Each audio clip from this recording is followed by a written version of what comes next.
Come on. You are now plugged in to Real Talk Media. You ain't gotta show your face on this shit. You already know. You always lit when you get this shit too. Damn, son, where'd you find that? Real talk.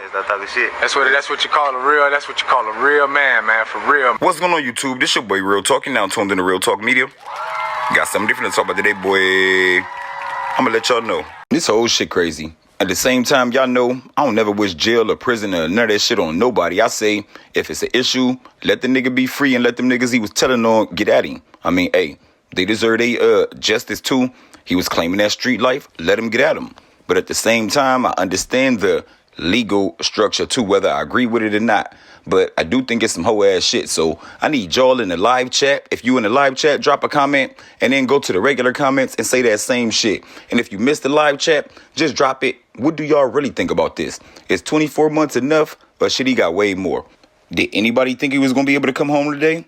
How many of y'all already thought that?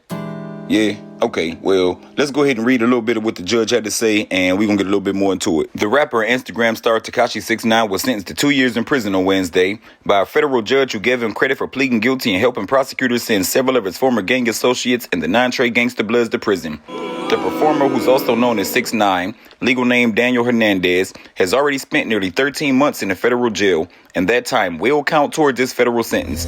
Prosecutors in Manhattan have described it as the fuck I just say? Oh well, anyway, they said his cooperation was extraordinary and extremely useful in the prosecution against the non-trade niggas. Tekashi69, snitching ass bitch. But Judge Paul Engelmeyer said the conduct Mr. Hernandez admitted to was too serious to justify his immediate release from custody, which his lawyer had sought. Your conduct was too violent, too sustained, too destructive, too selfish, your music was too trash, and you were too reckless. Okay, he didn't say that about the music. I added that part, but yeah, y'all know how I feel about it. Anyway. I gotta watch out. No problem.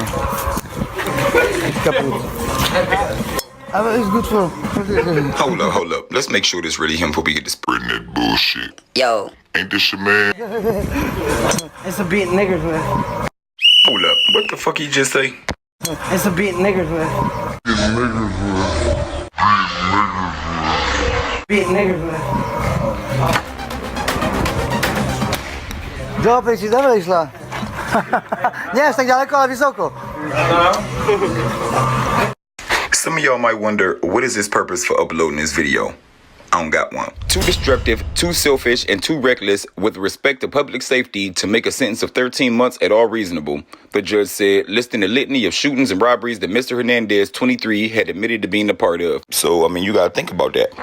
Plenty of recording artists use gang and organized crime motifs in their music, the judge acknowledged, but few actually participate. Bruce Springsteen sang about Murder Incorporated. You, Mr. Hernandez, essentially joined Murder Incorporated, the judge said. Mr. Hernandez, his signature rainbow hair dye, long grown out, seemed attentive during the nearly 3-hour-long hearing. He nodded as the judge spoke, and he offered an emotional apology to a woman who spoke about being shot during one of his crimes. I know I was wrong, he said through tears. I was weak. I was easily influenced. I can't believe that was me. That's the same thing I said when I was charged with that little girl. Ooh. Okay, he didn't say the last part, but again, Your Honor, there's no apology good enough here. I'm snitching now, just like I snitched on the other case. Ooh. Damn, Real Talk was right. The sentence was a significant departure from all the years Mr. Hernandez faced, which the judge attributed to the rapper's cooperation with the government's prosecutors. Your cooperation was impressive. It was game-changing. It was complete, and it was brave, the judge told Mr. Hernandez. It brought out the best in you, and you should be proud of yourself for it. Mr. Hernandez, who was raised in Bushwick section of Brooklyn, faces an uncertain future. Prosecutors have told the judge that his cooperation against the non-trade game can get a risk to him and his family. Certain people take things for granted. Going into a store, going to the movies, things of that nature. Mr. Hernandez will have to think strategically about. Blah, y'all already get the rest of this. Man, look, ain't this about a... What about all the people he told on? What about all the people he had shit happen to? What about everybody else that he influenced to think that this gang shit is what it is? You can make all this shit pop off, and then you can just go tell and only get a little bit of time. Do y'all think that's appropriate? Do y'all think that anybody should have been... Man, come on now, man. What the fuck really going on? Voila. I need the likes.